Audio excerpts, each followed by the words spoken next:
할렐루야. 10월 둘째 주일입니다. 저는 지난주 우리 시차례 목사님들과 함께 수련회를 다녀왔습니다. 수련회를 오가는 중에 차 안에서 어느 사모님이 바램이라는 노래를 들려주었습니다.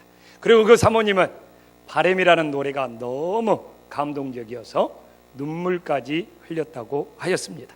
그래서 저도 들어보니까 그 여가수가 크리스찬이라서 그래서 그러는지 노래 가사에 굉장한 인생의 의미가 담겨져 있었습니다. 특별히 노래 가사 중에 인생은 늙어가는 것이 아니라 익어간다는 것입니다.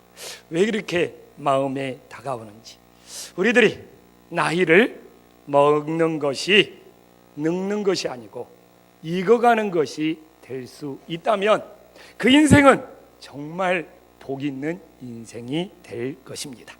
올 가을에도 어제 우리 부목사님들과 하반기 계획을 세보니까 몇 개월 남지가 않았어요. 그래서 올 한 해도 얼마 남지가 않았구나 이렇게 아쉬워하는 것이 아니라 익어갈 수 있는 성숙의 계절이 될 수 있기를 간절히 소망합니다.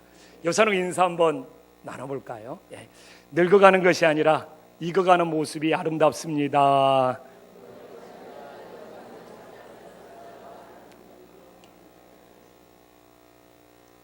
그러면 우리들이 이제 익어가는 삶이 되기 위해서는 어떻게 해야 합니까? 그래서 오늘 이 귀한 말씀을 통하여 우리들이 어떻게 하면 익어갈 수 있는지 그걸 깨닫고 우리들의 삶에 적용할 수 있는 은혜로운 시간이 될 수 있기를 간절히 소망합니다.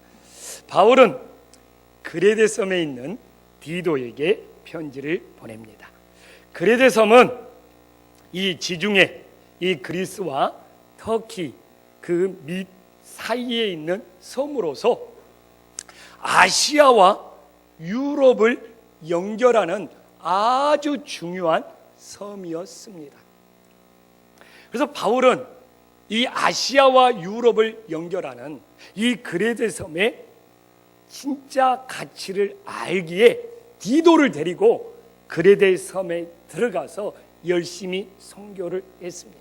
사실 많은 성도들이 예수님을 믿지는 않았지만 그래도 소수의 예수님을 영접하는 신자들이 생기자 자신의 동역자였던 디도를 그레데 섬에 남겨두고 이 유럽과 아시아를 연결하는 이 그레데 섬에 하나님의 교회를 세워라고 합니다. 디도는 그레데 섬에 남아서 선교를 하는데 쉽지가 않았습니다. 섬이라는 식이 그렇잖아요. 미신이 너무 강하고 우상 숭배가 너무 강할 뿐만 아니라 또한 유럽과 아시아에서 밀려온 이단이 판을 치고 있고 또한 이 뱃사람들의 이 육적인 방탕함이 이루 말할 수가 없었습니다. 그러나 디도는 이 그레데 섬을 포기할 수가 없습니다. 왜? 인구는 많지 않지만 유럽과 아시아를 거쳐가는 사람들이 너무너무 많았기 때문에 그 거쳐가는 사람들에게 예수님을 증거하면 아시아와 유럽으로 복음을 전파할 수 있었기 때문입니다. 그래서 이러지도 못하고 저러지도 못하고 고민하는 디도에게 오늘 아버지와 같은 사도 바울은 편지를 보내고 있습니다.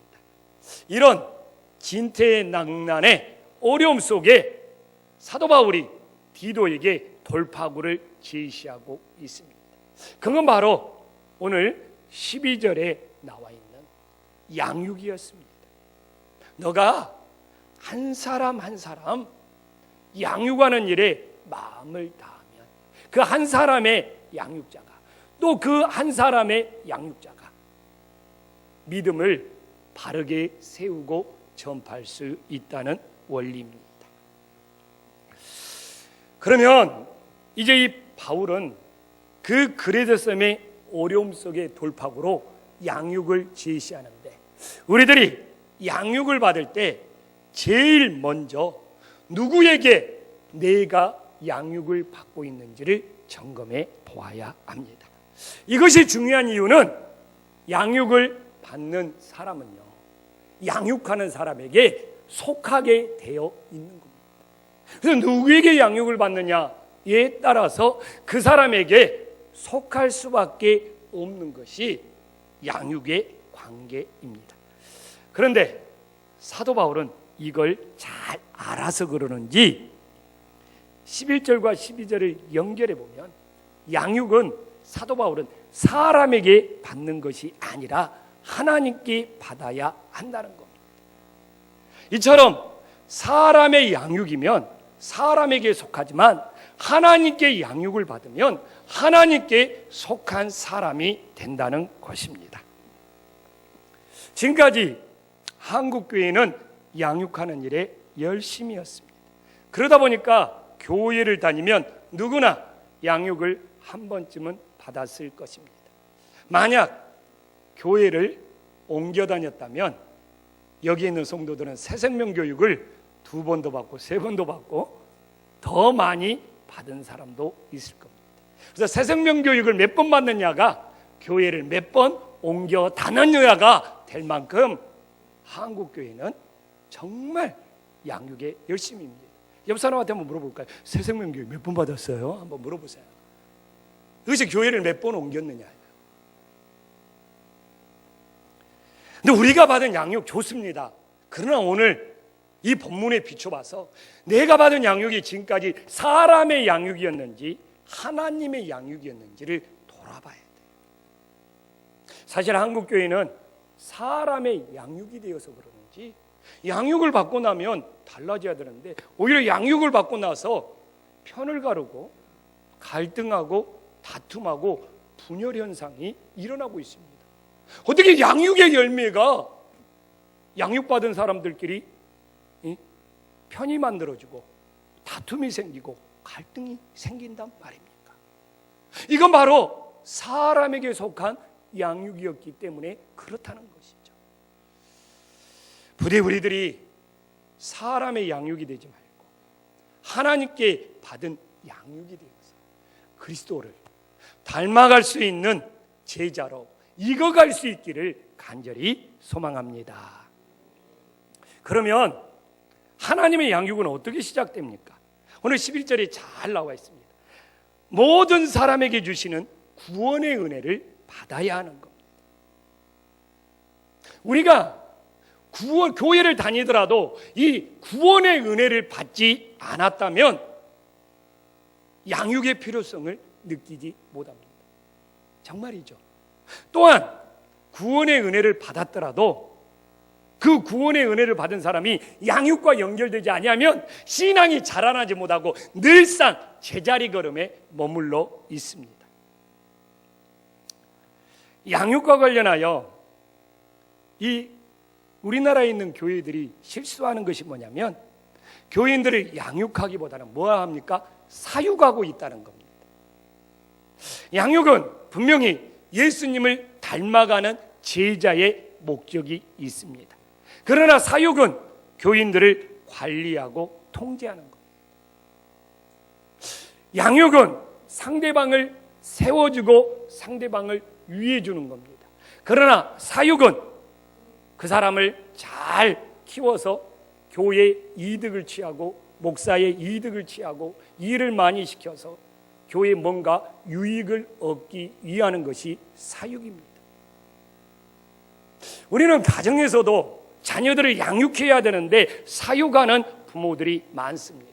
자녀들을 관리하고 자녀들을 통제하고 자녀가 내 마음에 들어야 돼. 이것이 사육입니다. 자녀를 통해서 뭔가 대리만족을 세워야 돼. 자녀를 통해서 뭔가 내 체면치레를 해야 돼. 이건 자녀를 양육하고 있는 것이 아니라 자녀를 사육하고 있습니다. 교회에서도 마찬가지예요. 여러분들을 위하고 여러분들을 세워주고 여러분들을 인격적으로 만나는 것이 양육인데 교회 사람들을 동원시켜야 되고 교회가 뭔가 일꾼을 만들어야 되고 교회가 뭔가 이득을 취하는 것이 사육이 된다는 것입니다. 여러분들은 지금까지 교회를 다니면서 예수님의 제자가 되는 양육을 받았습니까? 아니면 교회에서 뭔가 관리를 받고 뭔가 동원이 되어야 되는 사육을 받았습니까? 교회가 이렇다고 불평하는 여러분들이 혹시 또 가정에 가서 나는 또 다른 모습으로 내 자녀를 인격적으로 양육해야 되는데 내 마음에 드냐 마냐를 따지면서 혹시 사육하고 있었지는 않았습니까? 우리는 이런 실수를 끊임없이 반복하지 않기 위하여 부디 구원의 은혜를 받아서 예수님을 닮아가는 양육이 될 수 있기를 간절히 소망합니다. 옆 사람 인사 한번 나눠볼까요? 자녀를 사육합니까? 양육합니까? 진짜예요.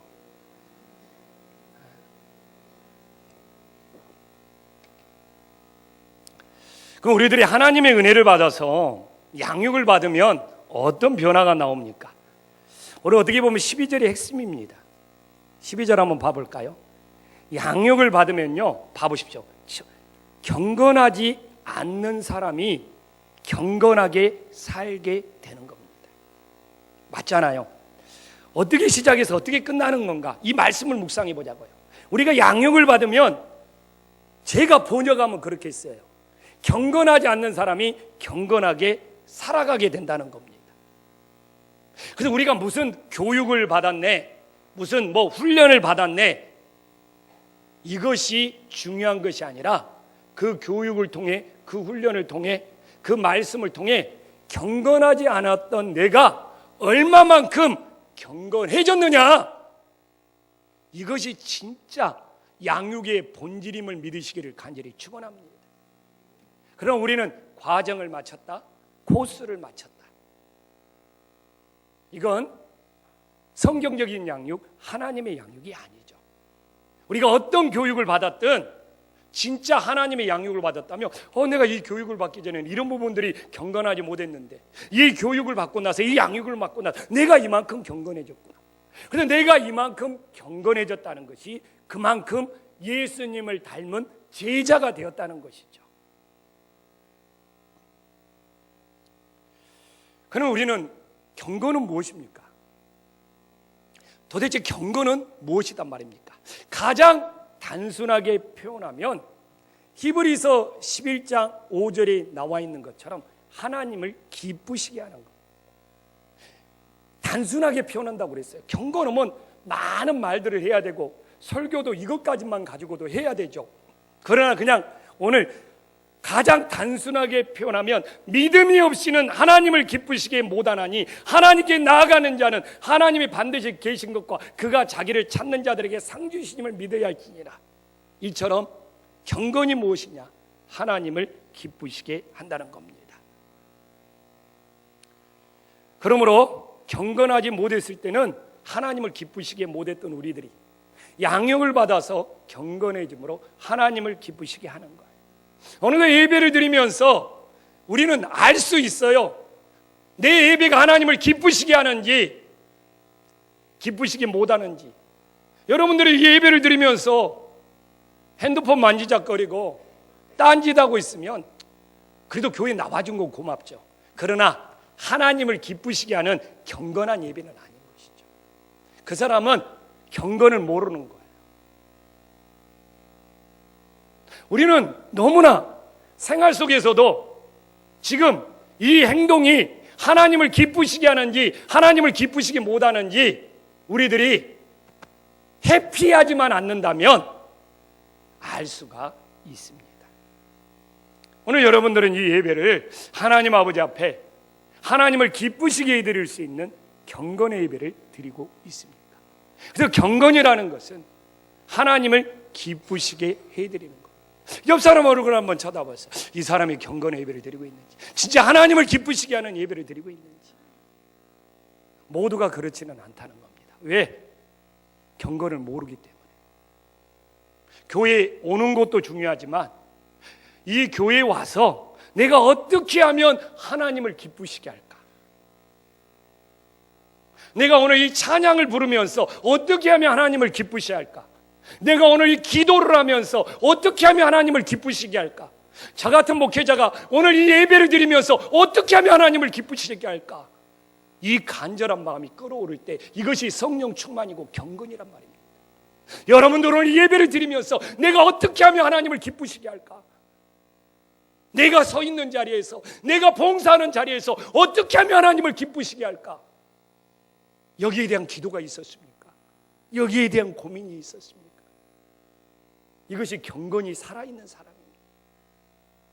우리는 이것을 망각하면서 오늘도 주일을 보낼 수가 있다는 것이죠.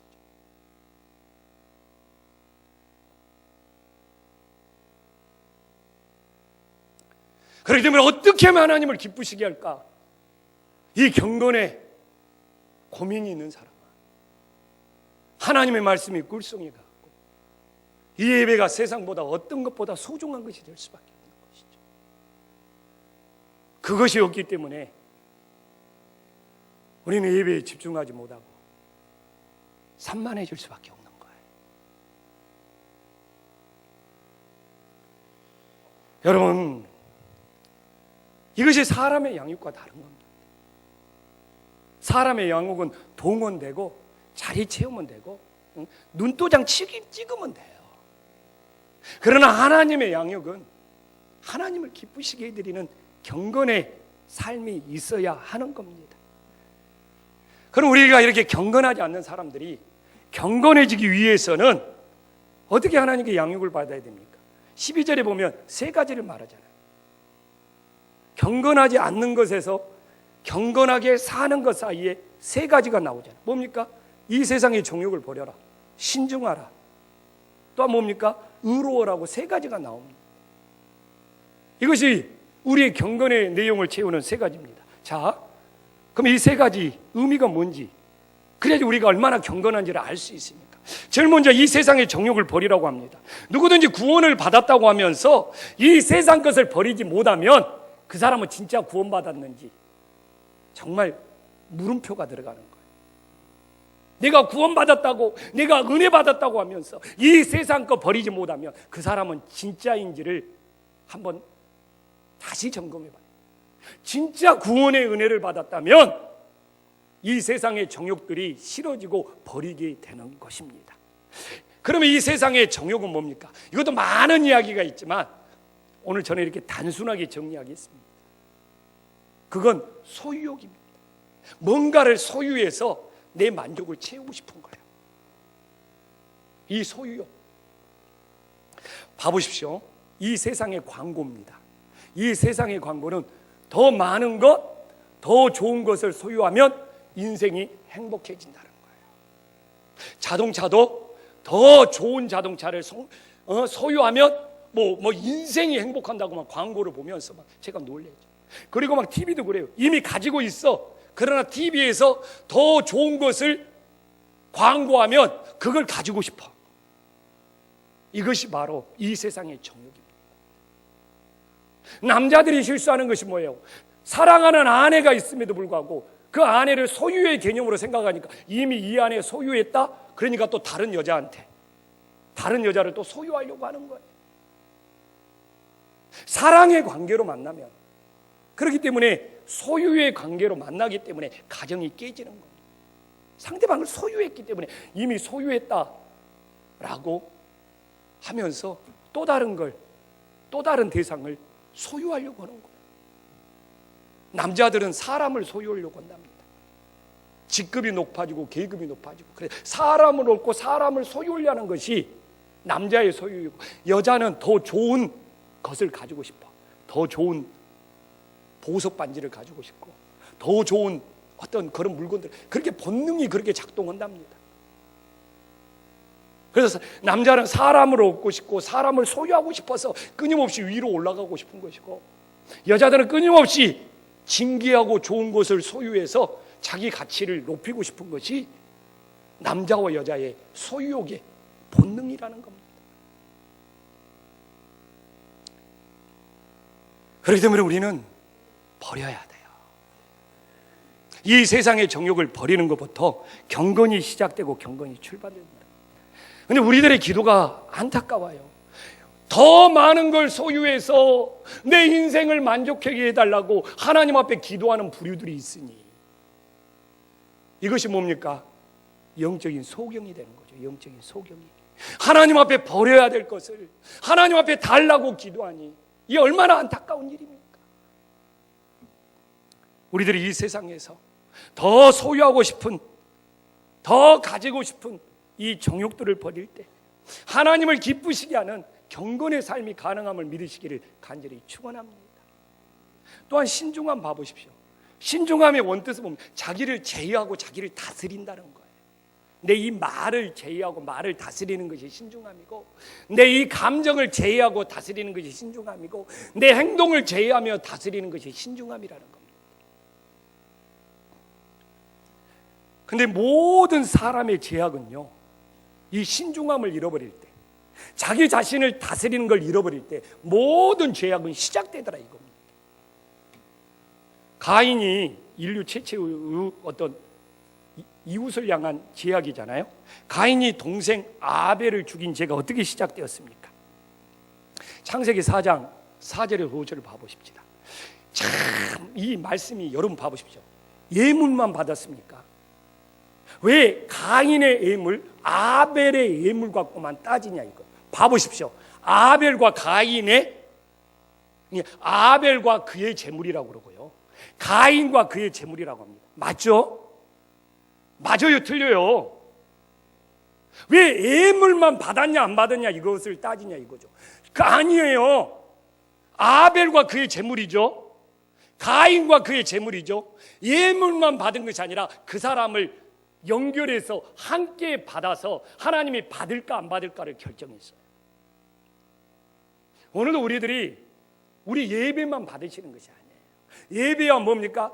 그의 사람, 그의 삶을 받으시는 거예요. 우리 찬양만 잘한다고 되는 것이 아니다니까요. 찬양만 뭘 받아요? 그의 사람을 함께 받으시는 거예요.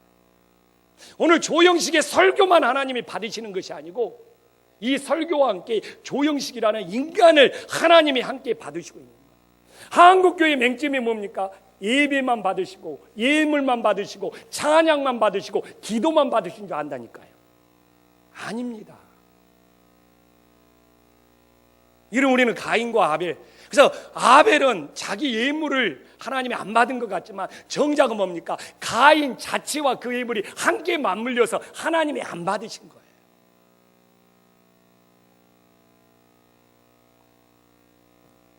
우리 봤잖아요.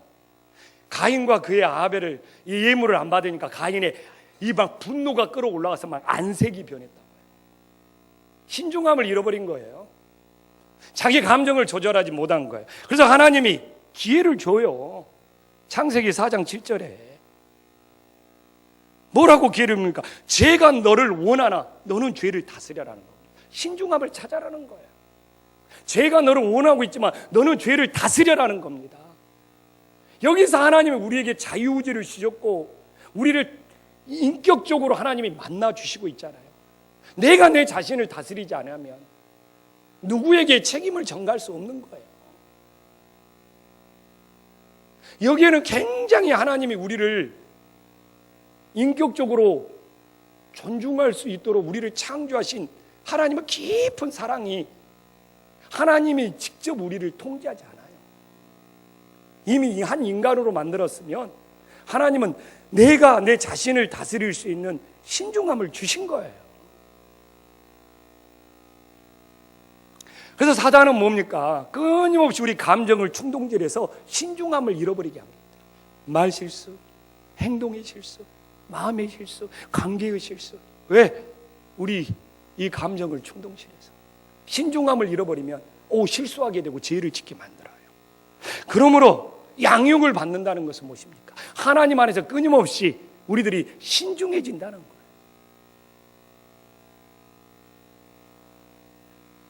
그래서 저도 목회자로 살면서 개척 초창기와 지금의 내 이 경건의 성숙은 목회자로서 하나님과 성도들 앞에 이 말과 행동이 얼마나 신중해졌느냐 이겁니다.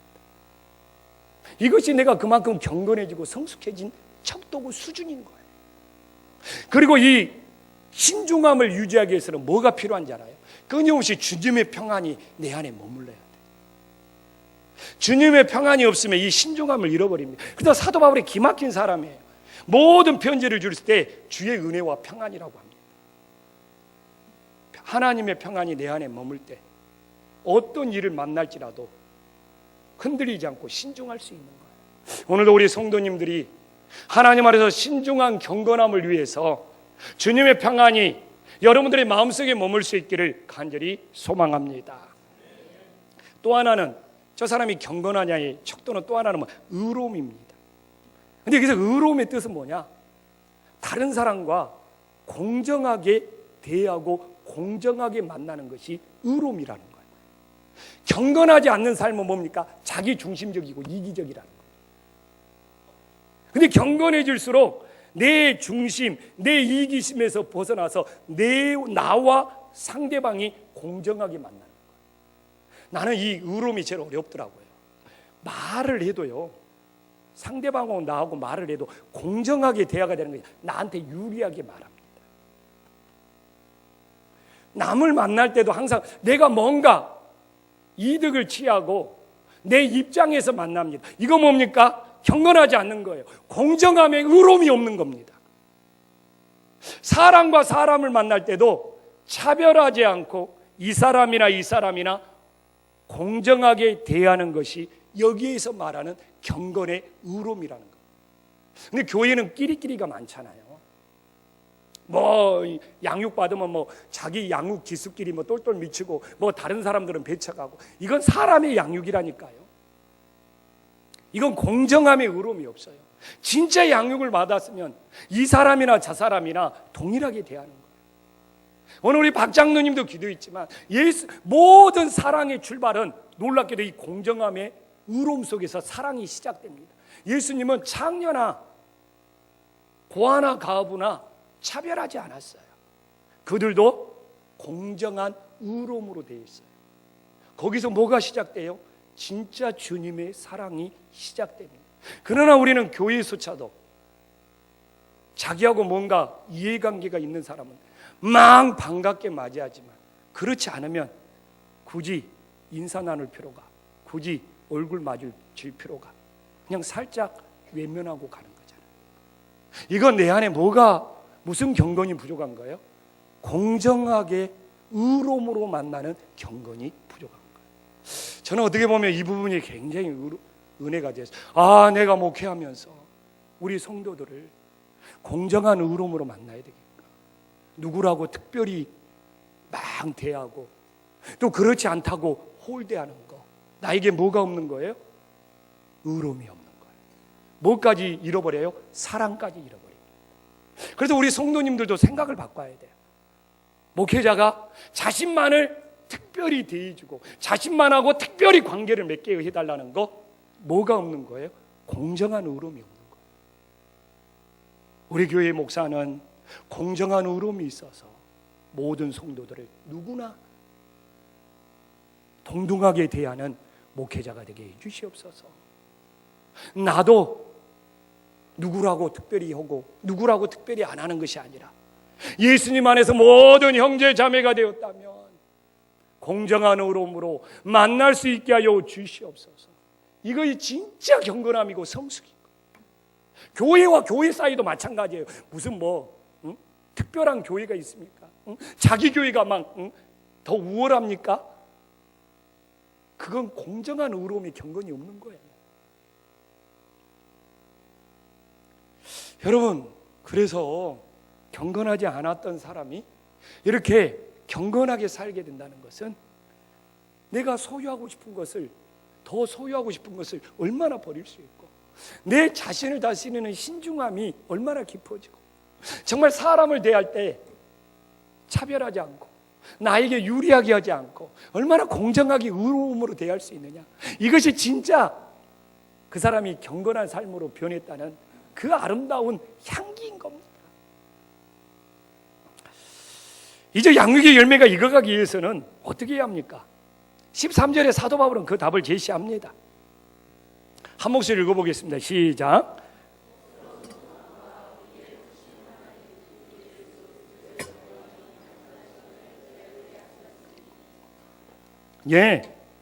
우리가 씨를 심어서 열매를 맺기 위해서는 기다려야 한다는 것이죠. 어느 것이든지 기다림이 없이는 아름다운 열매를 맺을 수가 없습니다. 지금의 시대가 빨리빨리를, 그리고 빠른 것을 찾다 보니까 어떤 시대가 되어버렸어요? 너무 그냥 서둘러서 다들 설익은 신앙이 되어가는 것 같아요. 그래서 우리가 누군가를 양육할 때 너무 내가 양육했으니까 이 사람 변화된 걸 보아야지, 너무 조급해하고, 그건 다 뭡니까? 사람의 양육입니다. 우리의 양육은 말씀의 씨를 뿌리고 그 사람이 변화될 때까지 기다릴 줄 아는 것이 진짜 양육이 됨을 믿으시기를 간절히 축원합니다. 그러나 여러분, 이걸 12절과 연결해서 봐야 돼요. 우리는 분명히 알아야 될 것이 뭐냐? 무작정 기다린다고 되는 것이 아닙니다. 여러분 남편이 무작정 기다린다고 안 나오던 남편이 교회를 나오고 막 변화되고 그럽니까? 사람의 관계가 무작정 기다린다고 그 사람이 어느 날 하루아침에 쫙 오고 달라집니까? 또 기다리는 거 좋은데 무작정 기다리는 것은 아니에요. 우리 강석진 선교사님이 오래된 소원, 정말 귀한 책을 썼잖아요. 거기 보면 그 나오미 그 여사가 50년을 무작정 기다렸습니까? 아니지 않습니까? 중국으로 건너가서 남편의 자손들을 찾기 위하여 그 기다림 속에 그 나오미 그 여사의 그 수고와 생사를 넘는 그 많은 과정들이 있었잖아요. 무작정 기다리는 건 아니에요. 그래서 바울은 이 문제를 해결하기 위해서 오늘 디도에게 두 가지 관점을 제시합니다. 12절과 13절의 연결. 12절은 뭡니까? 이 세상을 정욕을 버리고 신중함과 의로움은 경건해지는 오늘의 삶이라는 관점. 13절은 뭡니까? 복스러운 소망을 가지고 주님의 재림을 기다리는 미래의 소망이라는 관점입니다. 이 오늘의 삶이라는 관점과요, 미래의 소망이라는 관점이 균형이 잡힐 때 하나님을 기쁘시게 하는 경건의 열매가 나타나는 겁니다. 한국교회는요, 너무 이 세상 죽으면 천국 간다, 미래의 소망이라는 관점을 강조를 엄청나게 했는데, 오늘의 삶을 세상 것 버리고 경건하고 의롭고 신중하게 하루하루를 살아가는 삶의 경건함을 잃어버렸어요. 우리 교회가 세상에 손가락질 받습니다. 지금 미래의 천국의 소망을 외치지 않아서 이 땅의 교회들이 손가락질 받고 있습니까? 아니에요. 오늘의 삶이라는 관점에서 교인들이 세상보다 더 많이 소유하려고 그래요. 이 세상의 사람들보다 교인들이 신중하지 못해서 그냥 자기 감정대로 다 그냥 분풀이하면서 살아가. 이 세상 사람들보다 교회에 다니는 사람들이 교인들끼리 똘똘 뭉치면서 이 세상 사람들과 공정하게 의롭게 만나지를 못해. 오늘의 삶에 경건함이 있어야지 미래가 달라지는 거 아닙니까?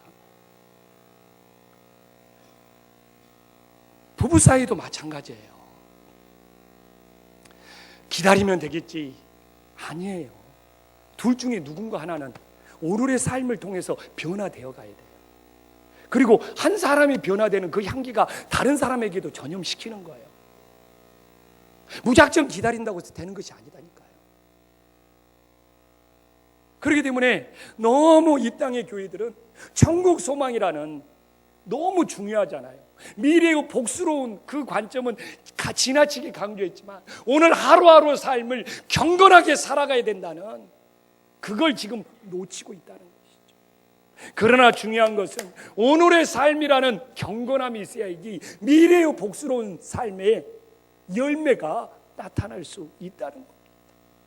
부디 우리 한신교회의 성도님들, 천국 가는 미래의 소망을 위해서 교회를 다니지만 진짜 그것이 우리들의 삶에 주어지기 위해서는 오늘의 삶이라는 관점에서 이 세상 정욕 버리고 신중하고 공정하게 의로워질 수 있는 그런 오늘의 삶의 경건을 회복할 수 있기를 간절히 소망합니다.